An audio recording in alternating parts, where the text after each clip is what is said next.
खबरों की शुरुआत अहम खबर के साथ। श्रीनगर शहर के बेशंबर नगर इलाके में सिक्योरिटी फोर्सेस और मिलिटेंटों के दरमियान एनकाउंटर हुआ। इस एनकाउंटर में अब तक एक मिलिटेंट मारा गया है, जबकि दूसरे के छिपे होने की खबर है।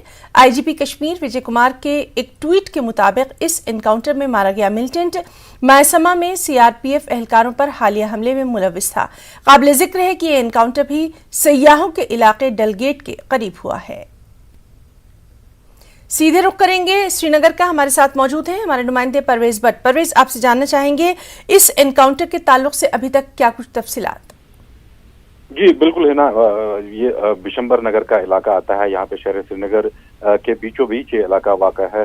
बल्कि ऐसा भी कहा जा सकता है कि उस एरिया में भी काफी सारे होटल्स वगैरह, गेस्ट हाउसेज वगैरह हैं जहाँ पे टूरिस्ट वगैरह, सयाह वगैरह रहते हैं। और इसके नजदीक ही डलगेट का इलाका आता है।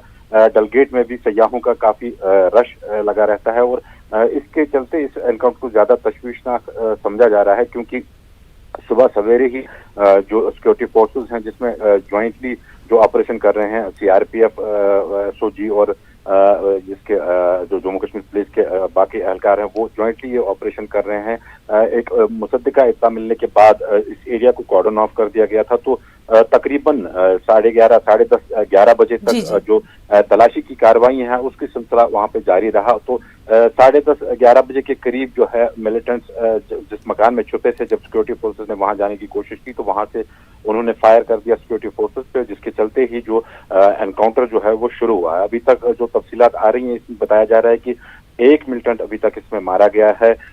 दूसरा मिलिटेंट जिसके बारे में बताया जाता है कि वो नॉन लोकल है, फॉरेन मिलिटेंट है, वो अभी फंसा हुआ है और वहां पे जो है वो सिक्योरिटी फोर्सेस जो है उसको न्यूट्रलाइज करने में इस टाइम लगी हुई है। जो मिलिटेंट मारा गया है उसके बारे में आईजीपी कश्मीर जो है उन्होंने ट्वीट करके ये जानकारी दी कि जो हालिया हमला जो मायसूमा एरिया में सिक्योरिटी फोर्सेस पे हुआ था, जिसमें एक सीआरपीएफ का जी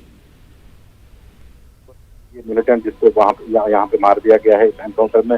दूसरा कुछ और इंसिडेंट जो हाल ही में यहाँ पे ग्रेनेड थ्रोइंग के हुए थे उसमें भी बताया जाता है कि इस ग्रुप का ताल्लुक है। खासतौर जो फॉरेन मिलिटेंट इस टाइम फंसा हुआ है वहां पे, जिसको न्यूट्रलाइज करने की कोशिश जम्मू कश्मीर पुलिस कर रही है इस टाइम, उसकी इन्वॉल्वमेंट काफी सारे केसेस में बताई जा रही है।